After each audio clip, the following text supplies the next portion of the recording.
As A woman എനിക്ക് എല്ലാ വുമണും independent ആയിട്ട് ജീവിക്കണം, അങ്ങനെയാണ് എനിക്ക് തോന്നുന്നത്.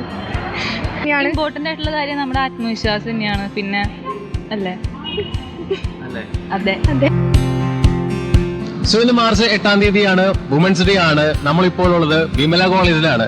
ഇവിടുത്തെ കുട്ടികൾ, ഇവിടുത്തെ വനിതകൾക്ക് എന്താണ് പറയാനുള്ളത് കേട്ട് നോക്കിയാലോ? വായോ.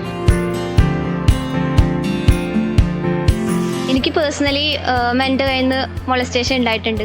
പക്ഷെ അത് വെച്ചിട്ട് ഞാൻ ഒരിക്കലും അടങ്ങിക്കൂടിയിരുന്ന് അങ്ങനെ ഒരു സംഭവം ഉണ്ടായിട്ടില്ല. എപ്പോഴും തുറന്ന് പറഞ്ഞിട്ട് അതിനെ ഓവർകം ചെയ്യാനേ ഞാൻ നോക്കിയിട്ടുള്ളൂ. നമ്മൾ പേടിച്ച് നിൽക്കുകയാണെന്നുണ്ടെങ്കിൽ ഒന്നും നടക്കില്ല.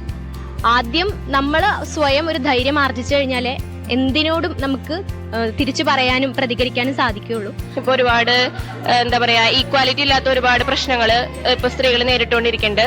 അവർ ഫോക്കസ് ചെയ്യുന്നത് ഇപ്പോഴും മോശമായി ഡ്രൈവ് ചെയ്യുന്ന പെൺപിള്ളേരെ പറ്റിയിട്ടാണ്. മോശമായിട്ട് ഡ്രൈവ് ചെയ്യുന്ന ആണുങ്ങളും ഉണ്ട്. വീട്ടിലുള്ള ആൾക്കാരെ, സിസ്റ്റേഴ്സിനെ അല്ലെ അമ്മമാരെ എങ്ങനെ കാണുന്നു, അതുപോലെ തന്നെ ചുറ്റുള്ള കൊളീഗ്സിനെയും ഫ്രണ്ട്സിനെയും ഒക്കെ കാണാൻ ശ്രമിക്കുക. നമ്മൾ എത്ര നല്ല രീതിക്ക് ഡ്രസ്സപ്പ് ചെയ്താലും അവരെന്തോ ഒരു ഇതായിട്ടാണ് നമ്മളെ കാണുന്നത്. നമ്മളെന്താന്ന് ആദ്യം തിരിച്ചറിയാൻ ശ്രമിക്കുക.